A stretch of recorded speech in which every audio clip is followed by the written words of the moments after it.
Hi, everybody. Welcome back to our channel. My name is Werner Hack. I'm the International Technical Sales Manager for Civil Designer Software. I'm joined today by the Managing Director of Hydro Utilities and also the immediate past president of the Zimbabwean Institute of Civil Engineers, Mr. Tami Impala. How's it, Tami? Hi, Ivan. Nice to hear you, and thank you very much for this opportunity that you've given me. Great, and thanks so much for joining us. You and I have chatted a bit in the past, so it's good to Yeah, chat to you again, and then yeah, just have a good catch up. yeah, Um, absolutely. so tell me, how's everything in Zimbabwe at the moment? How's everything with the company, and how's everything with the engineering council? Yeah, thanks a lot. We going well. There's quite a big infrastructure drive just now in the country, and we looking at working on infrastructure projects in terms of civil and structural engineering as well. So I think that's going okay, and we actively bidding for projects in water, bulk water supply systems, pumping stations, and sanitation systems as well. So yeah, that's going quite okay. I must say, yeah, the field is quite active. Lots going on in terms of in the mining sector, in the energy sector, transport, and water and sanitation sectors. Could you tell us how you got started in civil engineering and why you wanted to be Yeah. a civil Yeah. engineer? Yeah. So hydro utilities started off in 1991. At that time, there was a huge drive in terms of upgrading the country's infrastructure. You will recall that Zimbabwe got independent in 1980. So, Hmm. as an independent republic, there was a huge drive to improve road network systems, to improve water supply, to improve sanitation, to improve, buildings, high-rise buildings, office, shopping malls.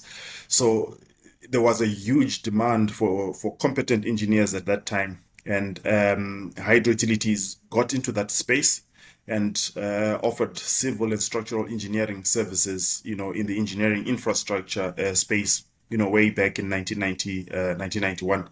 I obviously, going through school and tertiary at university, obviously became very interested in the space of infrastructure engineering.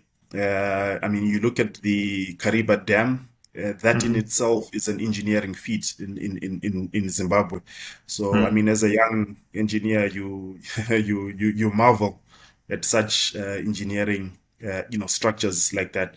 So I got that space of civil engineering, and like I said, the company started in 1991. I joined later after I graduated from civil engineering at University of Hertfordshire in 1998, and I've been involved with hydro utilities, since then, sort of the early 2000. We showcased one of your projects, the Beitbridge water supply project.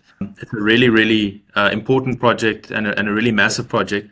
yeah, I'd like to get a little bit more information, just maybe from your side, yeah, and just hear it from you. You know, how yeah. was it working on a project like that, and what were some of the good things and maybe some of the more challenging things that you faced?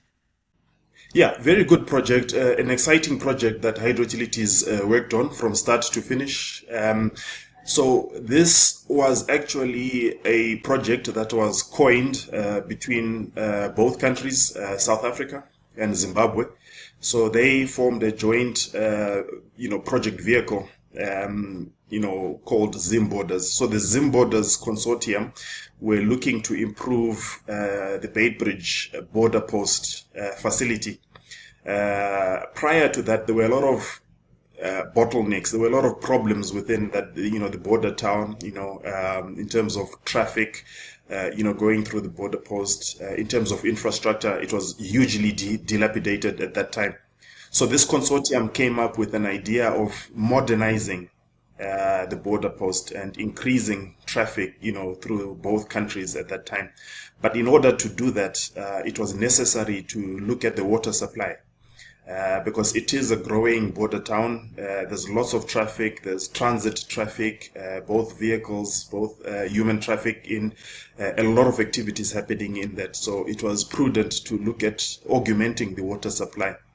So the project actually involved, drawing or abstracting of raw water from the Limpopo River, also augmented from several impounding dams within Beitbridge. So that's the source of the raw water. And we looked into designing and constructing a pumping station that pumped this raw water up to the raw water, to the 11.4 megaliter, raw water storage facility in Beitbridge. Our scope involved the feasibility of that. Our scope also involved the preliminary and detailed design of the pumping station and of the 450 millimeter diameter pumping main, which ran for a distance of approximately 5 kilometers. And then from there, from the reservoir, we had a 630 millimeter diameter gravity main. Then that supplies the whole of Beitbridge, including the surrounding communities, including the surrounding commercial entities, and including the surrounding residential areas. There's an off-take of 160 millimeter diameter, which goes to the staff village. So the staff village houses staff that are working on the Beitbridge border post in terms of constructing of the building facilities and other associated facilities within Beitbridge. So in terms of benefits, I'm glad to say that the project has been commissioned. The project was a success. But with any project, there's always, challenges along the way. But I'm happy to say we managed to overcome the challenges. And as we speak, there's been an increase of good supply of water for the Beitbridge town and its surrounding communities as well. So water supply shortages is a thing of the past, and Beitbridge right now is thriving and benefiting greatly from this project that we embarked on and commissioned. Oh, that's fantastic. It's just goes to show the massive impact that civil engineering has on the community. Yeah. Oh yeah, absolutely. That cannot be overemphasized. Yeah. Yeah, and we're very, very, very, very happy that you used civil design on that Beitbridge project. In terms of overcoming some challenges or just helping you, do you mind telling us just how Civil Designer was able to help you or streamline your design process on that project? Yeah, a very helpful tool, a great tool that we use, and I encourage all my design engineers to use. It is very accurate and actually gives you an overall picture of your design analysis, from start to finish.